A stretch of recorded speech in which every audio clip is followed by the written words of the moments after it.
Hello. Asked question to inflation and deflation. Inflation kita ni sa deflation kita ni. Inflation হইল আর মুদ্রাস্ফীতি, মানে দেশ যদি সম্পদ থেকে মুদ্রা বাড়ি যায়, টাকা বেশি বাড়ি যায়, তখন ইনফ্লেশন হয়। আর ডিফ্লেশন হইল যখন আমরা সম্পদ যা আছে দেশের তা থেকে টাকা কমে যায়, ডিফ্লেশন। ইনফ্লেশনেও কিছু প্রবলেম আছে, সুবিধাও আছে, ডিফ্লেশনেও কিছু প্রবলেম আছে, সুবিধা আছে। আমি তিনটা উদাহরণ দিয়ে বুঝাই। আর the price of goods and service increase. যখন ইনফ্লেশন হয়ে যাব তখন জিনিসপত্রের দাম বাড়িয়ে দিব। Value of money decrease in the international market. যদি বেশি টাকা বাড়ে যায় আমরা দেশের সম্পত্তি গিয়া, তখন ইন্টারন্যাশনাল মার্কেটও আন্তর্জাতিক বাজারও দেশের টাকাটার মান এখানে নির্মে যাইব, ভ্যালু কমে যাইব। Unequal distribution of income. ইনকামের মাঝে ইকুয়াল হইতো না, সেও কোটি কোটি টাকার মালিক হইব আর সেও লুজার হইয়া হকি রইব, দরিদ্র হইব। আর সেও কোটি কোটি টাকার ইনকাম করব, বড় বড় টাকার মালিক হয়ে যাব। ও ইনফ্লেশন হলে তিনটা প্রবলেম আছে, আরো মেনি প্রবলেমস আছে, কিন্তু আমি তিনটা here the price of goods and service increase, value of money decrease in international market, unequal distribution of income, এটা হলো ইনফ্লেশন। আর ডিফ্লেশন হলে কিটা হইব, ডিফ্লেশন সম্বন্ধে আমি বুঝাই। আর the price of goods and service decrease. যদি টাকা কমে যায় তো জিনিসের দ্রব্যমূল্য কমে যাইব, ডিক্রিজ হয়ে যাব।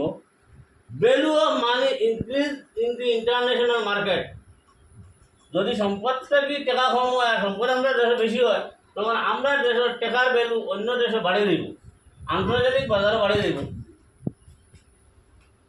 আর ডিফ্লেশন হইলে দি আনএমপ্লয়েড লেভেল আর ইনক্রিজ। যদি দেশের টাকা একবারে কমে যায় তখন মানে সরকারে বেশি চাকরি দিতে পারতো না, বেশি ইন্ডাস্ট্রি খুলতে পারতো না, লেবার নিতে পারতো না, এটাও একটা প্রবলেম হয়।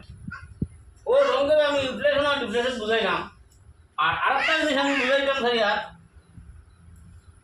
1947 ইংরেজি $1 এগেনস্ট ইন্ডিয়ান 3.42 রুপিস।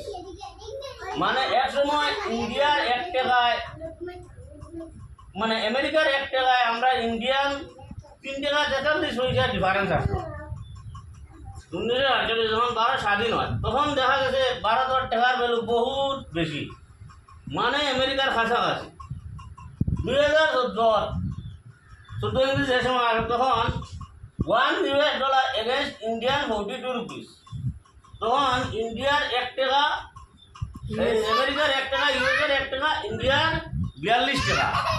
মানে আগে আসলো ভারতবর্ষ আমেরিকা থেকে 42 গুণ করে টাকার ভ্যালু।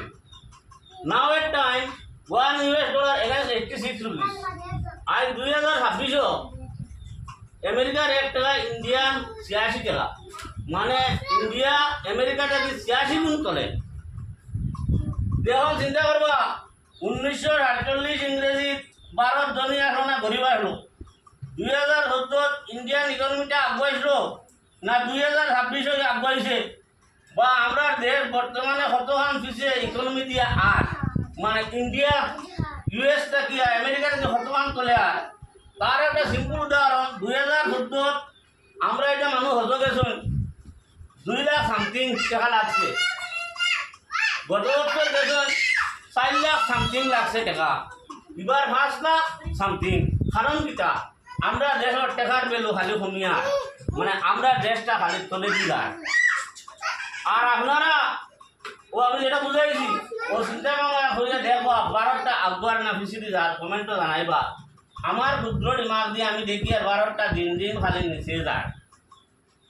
আর ও আপনারা বুঝিয়া কমেন্টও জানাইবা। আর আমিও কিছু জিনিস জানাইছি, ইনফ্লেশন দিতা, ডিফ্লেশন দিতা। আর ভারতের ইকোনমি দিন দিন খানো নামের। আগে ইন্ডিয়া 3 টাকা 3.5 টাকা ডিফারেন্স আছে আমেরিকার লোকে, বাদে 42 টাকা ডিফারেন্স হয়েছে, এখন 86 টাকা ডিফারেন্স হয়েছে। এই বলে আমার আজকের ক্লাসটা রাখলাম ওখানে।